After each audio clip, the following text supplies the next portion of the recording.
Antara paparan menarik hari ini. Punca sebenar MIC tak mahu tanding pilihan raya negeri.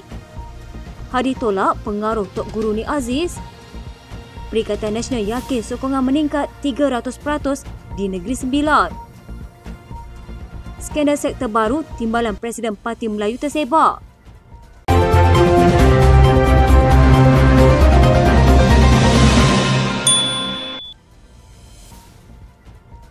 Setiausaha Agung MIC Arti Raja Sekaran berkata, awal bulan lalu MIC mengumumkan tidak akan bertanding pada pilihan raya negeri yang bakal dilangsungkan 12 Ogos ini mengikut langkah satu lagi Parti Komponen Barisan Nasional MCA. Beliau menegaskan keputusan itu dibuat pada mesyuarat Jawatankuasa Kerja Pusat pada 30 Jun setelah meneliti keadaan politik semasa dan mendengar pandangan setiap ahli jawatankuasa berkenaan. Katanya lagi keputusan tidak bertanding di Negeri Sembilan, Selangor, Pulau Pinang, Kedah, Kelantan dan Terengganu itu untuk melindungi kepentingan MIC yang akan memberi lebih perhatian kepada proses membina struktur parti yang lebih mantap bagi menghadapi pilihan raya umum ke-16. Kemudian timbul tanggapan keputusan MIC dan MCA itu kerana hubungan dingin dengan pimpinan tertinggi BN. Namun ia ditepis pengurusi BN yang juga Presiden UMNO, Datuk Seri Dr. Ahmad Zahid Hamidi yang menegaskan dua parti itu mungkin ada alasan tersendiri tidak bertanding dan beliau hormati keputusan mereka. Sebelum ini, Perdana Menteri Datuk Seri Anwar Ibrahim memaklumkan beliau akan bertemu Presiden MIC Tan Sri S.A. Venezwaran yang turut disertai ketua-ketua MIC seluruh negara bagi mendengar dan merungkai segala salah faham yang timbul. Pertemuan yang diadakan di Ibu Negara dalam ucapannya, Venezwaran akhirnya membuka mulut mengenai isu dihadapi parti itu dalam BN ketika ini, menyifatkan MIC seperti berada di persimpangan jalan beberapa bulan ini. Katanya, sememangnya ada perbincangan dalam Barisan Nasional tetapi ia tidak mencerminkan semangat yang kami harapkan. Kerusi pilihan raya yang kami mahu juga tidak dipenuhi. Kami tetap bersama PN selama ini dan hanya mengikut saudara kami. Kami hanya mahu satu jawatan menteri. Di negeri tertentu mungkin ada satu jawatan esko. Tapi kami akur dengan keputusan yang sudah dibuat. Bagi pilihan raya negeri, katanya parti itu hanya mahu meletakkan calon di kerusi Dewan Undangan Negeri Jeram Padang. Malah sudah berbincang dengan Menteri Besar yang juga pengerusi Pakatan Harapan Negeri Sembilan, Datuk Seri Aminuddin Harun. Katanya wakil MIC boleh menang di kursi itu, tapi UMNO sendiri berebut kursi itu. Tiada jawatan wakil MIC dalam kerajaan, sebaliknya mereka yang kalah diberikan tempat. Malah tiada satu pun jawatan dalam GLC diberikan. Bukan kita nak jawatan kerajaan, ini mengenai rasa hormat. Beliau turut mengakui ada banyak mahu diluahkan kepada Perdana Menteri, namun tidak sesuai kerana Ahmad Zahid juga ada pada majlis itu. Katanya perjumpaan itu memberi isyarat jelas bahawa MIC bukan saja akan menyokong calon BN pada PRN 12 Ogos nanti, tetapi juga sokongan untuk calon PH.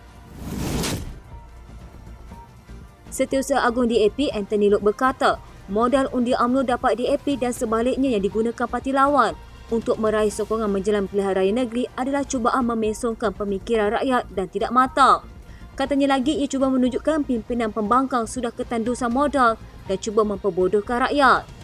Menurut Menteri Pengangkutan itu, DAP langsung tidak meletakkan calon di Kelantan serta Terengganu.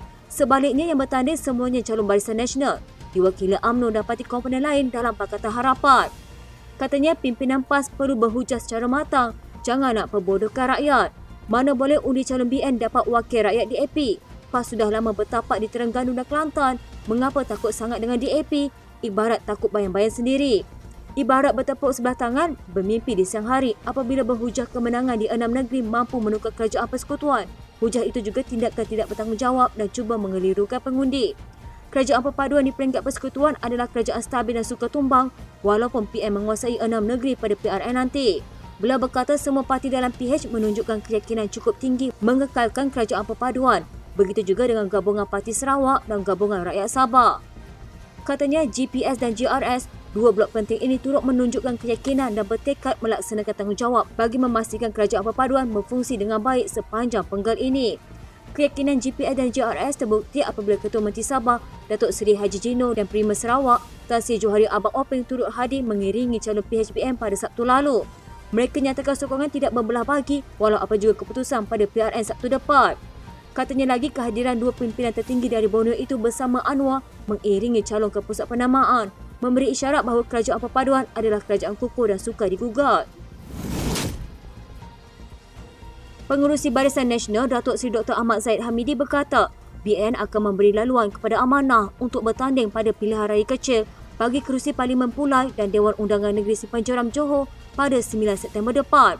Beliau berkata keputusan itu dibuat atas semangat perkongsian politik dalam kerajaan perpaduan. Katanya kita amat menghormati kebersamaan dalam kerajaan perpaduan dan kita tahu bahawa kerusi Parlimen Pulai adalah hak parti amanah iaitu rakan politik dalam kerajaan dan mereka adalah penyandang. Kerusi Don Simpang Jeram juga kepunyaan parti amanah. Maka atas semangat kerajaan madani, kita akan dukung kedua-dua kerusi itu ditandingi rakan-rakan parti amanah. Suruhanjaya Pilihan Raya pada Khamis menetapkan hari pengundian PRK Parlimen Pulai dan Don Simpang Jeram pada 9 September. Tarikh penamaan calon dan pengundian awal bagi kedua-dua kerusi berkenaan pula ialah masing-masing pada 26 Ogos dan 5 September. PRK bagi kerusi Parlimen Pulai dan Don Simpang Jeram diadakan ekoran kekosongan luar jangka berikutan kematian penyandangnya Datuk Seri Salahuddin Ayub pada 23 Julai lepas. Itulah kembali rakaman video ucapan Naib Presiden PAS Datuk Muhammad Aman Nik Abdullah pada tahun 2018 yang mendedahkan apa yang didakwanya mimpi Tan Sri Abdul Hadi Awang. Menurut Muhammad Aman, mimpi Hadi itu diceritakan oleh ahli Parlimen Mahram berkenaan semasa menghubunginya sebelum hari penamaan calon pada 28 April 2018. Kata Muhammad Aman yang juga Timbalan Menteri Besar Kelantan, Abdul Hadi bermimpi melihat almarhum Tan Sri Nik Abdul Aziz Nikmat hadir dalam keadaan tempal. Mulanya Muhammad Aman dilihat tak agak-agak untuk mengkisahkan butiran perbincangannya dengan Abdul Hadi berkenaan calon di Parlimen Pangkalan Cepa. Namun calon Dewan Undangan Negeri Pancur berkenaan menceritakan mimpi Hadi, lalu membayangkan mimpi tersebut ada kaitan dengan keputusan Ustaz Nik Omar meninggalkan PAS untuk bersama PH ketika itu. Katanya suatu saya bincang dengan Tuan Guru Abdul Hadi tentang calon di Pangkalan Cepa. Secara khusus Tuan Guru sebut bahawa dia bermimpi bertemu dengan arwah Tok Guru Nik Aziz. Tok Guru Nik Aziz datang berjumpa dia dengan kaki sebelah. Kaki sebelah sahaja Tok Guru, lepas tu orang tolak, orang lontar, orang buat macam-macam, hampir nak rebah. Jadi hari ini 2018, makna mimpi itu nampaklah pada kita bahawa orang yang berlawan dengan kita ini, Nik Omar, datang dari kaki sebelah yang tiada pada Nik Aziz. Jadi sebab itu juga kena jaga. Jagalah Pangkalan Cepa ini macam mana sekalipun. Walaupun yang bertanding melawan kita ini daripada ahli keluarga Tok Guru, tapi kita kena letak sokongan kita kepada perjuangan Islam. Itu yang paling besar, kita tidak hiraukan siapa dia. Jangan fikir kerana dia anak Tok Guru, keluarga Tok Guru menyebabkan kita jadi was-was. Abdul Hadi Awang walau bagaimanapun selepas 5 tahun mimpi itu diceritakan, Pilihan Raya Negeri Kelantan telah menyaksikan gugurnya nama bekas ahli Parlimen Bacuk Nik Muhammad Abdul sebagai calon bertanding. Ada yang berpendapat mimpi Abdul Hadi itu sudah menjadi realiti apabila legasi Nik Aziz dalam Kerajaan Negeri Kelantan ditamatkan. Timbalan Ketua Pemuda Perikatan Nasional Negeri Sembilan, Mahfuz Roslan menegaskan sayap pemuda yakin hasrat gabungan itu untuk mencipta kejutan memenangi Pilihan Raya Negeri mampu direalisasikan. Beliau berkata ia berpandukan sebutan baik pengundi di setiap lokasi kempen yang kini memasuki hari kelima, bukan sahaja dalam kalangan dewasa, malah golongan muda. Katanya sambutan ini bukan hanya di kawasan bandar, malah termasuk tanah rancangan Felda dan kampung serta pendalaman seperti di Kemencih dan Jempol. Kita akan terus bekerja kuat sepanjang tempoh kempen untuk yakinkan pengundi tentang kemampuan serta keupayaan PN mentadbir Negeri Sembilan seterusnya membawa kemajuan negeri ke tahap lebih baik. Mengulas lanjut, Mahfuz dan juga Ketua Pemuda PAS Negeri Sembilan berkata, kajian dilakukan pihaknya dengan kerjasama beberapa pihak mendapati sokongan rakyat Negeri Sembilan terhadap PN kini meningkat 300%. Beliau berkata gelombang rakyat di beberapa tempat terutama di negeri utara sebelum ini turut membawa impak ke Negeri Sembilan. Katanya gelombang hijau didakwa DAP itu sebenarnya gelombang rakyat dan ia tidak boleh disekat. Perdana Menteri Datuk Seri Anwar Ibrahim sendiri pun calon luar ketika bertanding di kursi Parlimen Port Dickson dalam pilihan raya kecil pada 2018. Sebelum ini jadi ia tidak ada isu. Mengulas calon menteri besar jika PN memenangi PRN di Negeri Sembilan, Mahfuz berkata sudah menjadi amalan PAS dan PN untuk tidak menamakan mana-mana individu sebagai calon menteri besar. Katanya apabila kita menang, Majlis Presiden PN akan membincangkan dan membuat keputusan siapa akan dilantik sebagai menteri besar. Ahmad Faizal Azumu hari ini membuat laporan polis ke atas seorang wanita yang didakwa melemparkan fitnah terhadap Timbalan Presiden Bersatu itu. Pada masa sama, dia juga menafikan tuduhan yang dibuat oleh wanita terbabit. Katanya, saya telah buat laporan polis dan akan saman wanita tersebut kerana membuat fitnah terhadap saya. Ahmad Faizal kemudian memberitahu laporan polis sudah dibuat di Balai Polis Seri Hartamas pada jam 20.20 petang. Dalam laporan polis itu katanya dia mengesahkan bahawa tuduhan-tuduhan yang dibuat adalah tidak benar dan yakin ada elemen hasutan jenayah dan fitnah. Katanya dokumen tersebut menyebut masa, tarikh dan lokasi tentang interaksi tertentu. Saya telah pun memaklumkan kepada pihak polis bahawa pada hari dan waktu tersebut saya berada di Negeri Sembilan kerana menjalankan tugas-tugas rasmi sebagai Timbalan Presiden Bersatu. Ramai saksi yang boleh mengesahkan kehadiran saya.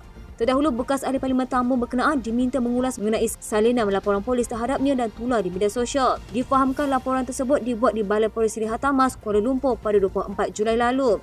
Dalam laporan tersebut, wanita berusia 37 tahun itu mendakwa dia diganggu seorang lelaki bernama Ahmad Faizal Azumu yang mengeluarkan kata-kata seksis terhadapnya. Kejadian didakwa berlaku di Plaza Damas, Kuala Lumpur. Sementara itu, Ketua Polis Daerah Brickfields, Amir Hizam Abdul Syukur ketika dihubungi mengesahkan bahawa memang ada laporan polis tersebut dibuat. Bagaimanapun menurut Amir Hizam, laporan berkenaan ditarik balik pada hari yang sama oleh pengadu. Katanya ada laporan dibuat, pengadu dah tarik report pada hari yang sama. Wanita itu yang bekerja sebagai kerani mendakwa Ahmad Faizal berkata, "Wow, geram tengok rasa nak tarik masuk ke dalam toilet." Katanya setelah berbincang dengan suaminya, wanita terbabit membuat laporan polis kerana dirinya berasa malu dan marah. Menurut Ahmad Faizal, dia memberi kepercayaan penuh kepada polis untuk menjalankan siasatan. Katanya, "Saya juga berhak untuk mengambil tindakan undang-undang terhadap pihak yang terlibat." Media juga sedang cuba menghubungi wanita terbabit untuk mendapatkan reaksinya. Bagaimanapun, setakat ini cubaan tersebut belum berjaya. Sekian berita terkini di TV pada hari ini. Jangan lupa follow Facebook dan YouTube Deadline TV. Dapatkan info terkini di Facebook serta YouTube DTV.